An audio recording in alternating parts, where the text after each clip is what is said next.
Hey trainers, Alakaham here with some more Pokemon video magic, and in this video we are going to take a quick break from the currently running leagues, the Master League and the Ultra League Premier Cup, to do a little bonus video, a throwback to the Open Ultra League, so that I can showcase Palkia in the Ultra League.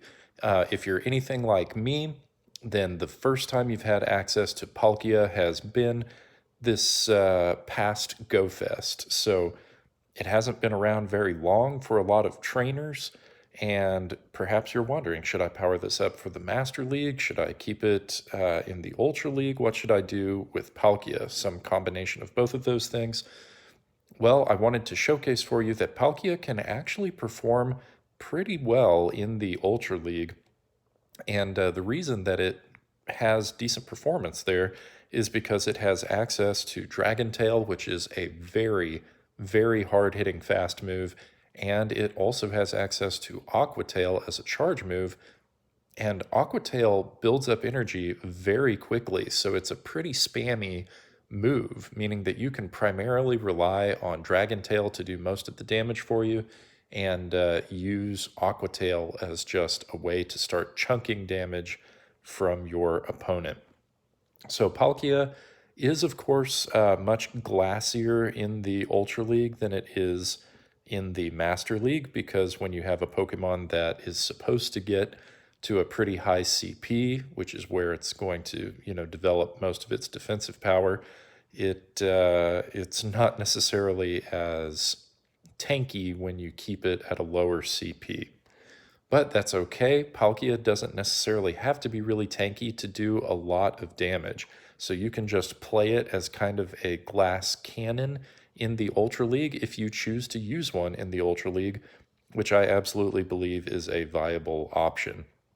As you can see, with just keeping a shield around, I was able to turn a pretty bad situation against the Jellicent into a winning situation with the Palkia. And even though the Palkia is about to go down here, the Swampert is going to have to throw all of its energy, and we are going to be able to come in and finish the game with Snorlax. Okay, so that's enough background, I guess. I've been giving a lot of background information instead of talking about the actual battle, so we'll actually jump into the commentary on this coming match. The team I've selected is Sceptile with Palkia and Snorlax in the back.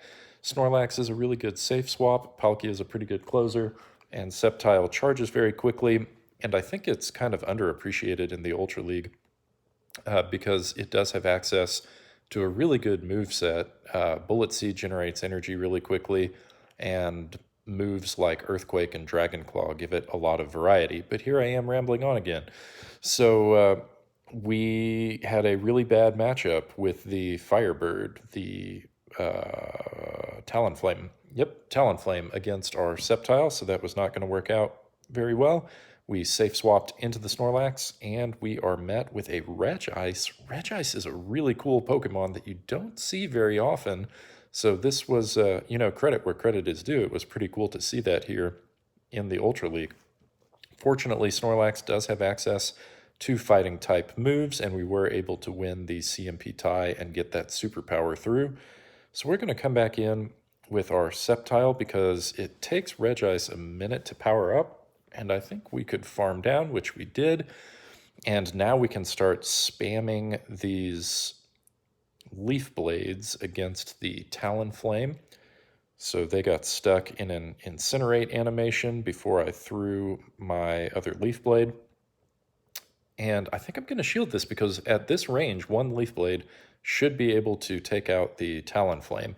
And I think they might have over-tapped there, which is fine by me. That means we are... Okay, we didn't quite take them out, but we are able to come in and snipe with the Palkia. And looks like they have another bird, a flightless one, a metal penguin, and Empoleon. Empoleon's its name. And Empoleon in the back. So Empoleon is going to resist literally everything from the Palkia, but that's fine because, as you can see, Dragon Tail is still doing a lot a lot of neutral damage. So my plan was to have them throw their energy to take out the Palkia, but because they were trying to build up to 2 charge moves, which they would need in order to actually feint out the Sceptile, we were actually able to take them out. Okay, well, these battles look like they're out of order because you can see how many I won there. So spoilers, this was a 4-1 set, and so it turned out pretty well, right? Okay, so we hit. This is an okay matchup. Generally, this favors Scissor, but if we can land an Earthquake, that's going to be pretty good. We can do a lot of damage. You can hear some of my canine friends in the background right now, probably. Okay, so we did quite a bit of damage and then came in to try and snipe with Snorlax. Weren't quite able to farm down the Scissor, and now that Scissor is loaded with energy, which is not great. They swap in the Purple Frog, another really cool Pokemon being run by an opponent here. Always nice to see the shiny Swampert. Not nice to battle it because Swampert is overpowered. We're gonna be honest here. It's overpowered. But anyway, seeing the shiny one is pretty cool. We are not going to shield these hydro cannons. What we want to do is take shield advantage there. And actually, we were able to take shield advantage and switch. So I am pretty happy about that one. I am going to shield once on the Sceptile because we have shield advantage. And I think Earthquake is going to do a pretty sizable chunk of damage to this Cresselia. Yep, that's doing a lot. We'll see if we can get to another. Okay, I had the other Earthquake, but I didn't know I was going to have it, so I tapped Leaf Blade. And we did get their shield, so that's not bad. Not bad. Unfortunately, this Cresselia does have a lot of energy. I'm going to shield this because pretty much any move coming off of that Cresselia is going to chunk a pretty sizable amount of damage from the Palkia there. So I was able to take out the Scissor without throwing my energy, but, oh, it wasn't Scissor. It was something else, one of their other Pokemon. I guess they had saved the Swampert as well. Either way, we were able to farm down the Scissor before it got to a charge move, and that gave us enough energy for Aqua Tail, which was enough to take out the Cresselia. So Cresselia is a really tough Pokemon to deal with, but we were able to work our way around it with a little help from Palkia and getting that shield advantage in the middle. Okay, this time we come up against the Fairy Swan thing at the very front, and we can tank a Moonblast on Sceptile. Sceptile is not just super sturdy, but it isn't fragile either. So we're going to get this Earthquake through, doing a pretty good chunk of damage, going to build up a little energy, and then safe swap into the Snorlax. And their response is Obstagoon. So unfortunately, the old Spitting Lizard there is a pretty good counter to Snorlax because of the fighting type moves, but we also can threaten super effective damage with Superpower. We were so close to getting to that Superpower, but they won CMP tie. I decided not to shield, hoping that we could just barely hang on, and we did narrowly get through another Superpower. So they had to use up both of their shields. I'm going to go ahead and just chunk some damage with Sceptile. I think I probably let this go. And the plan here is going to be to come in and farm down with Dragon Tail and get some energy for Cresselia and whatever might be in the back. I'm just trusting the Dragon Tail is going to be able to pull through for us here.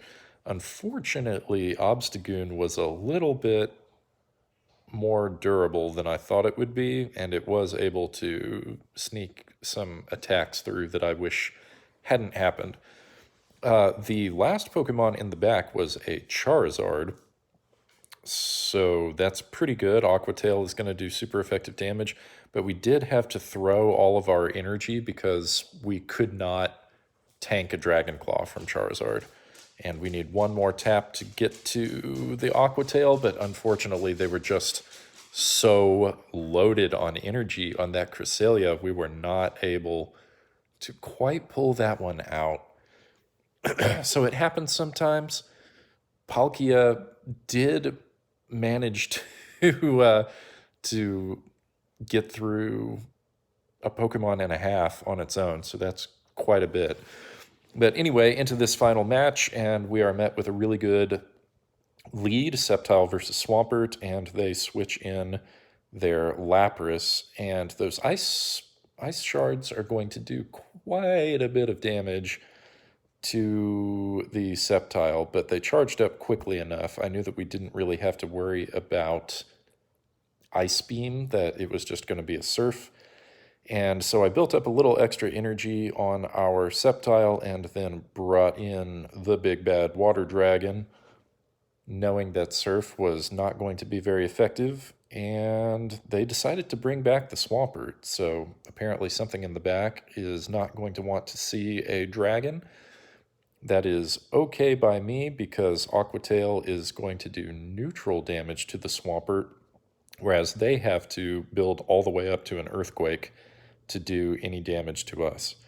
Okay, so they come in with a Giratina. I got in a couple of good Dragon Tails to chunk that health, and then we're going to bring in the Snorlax.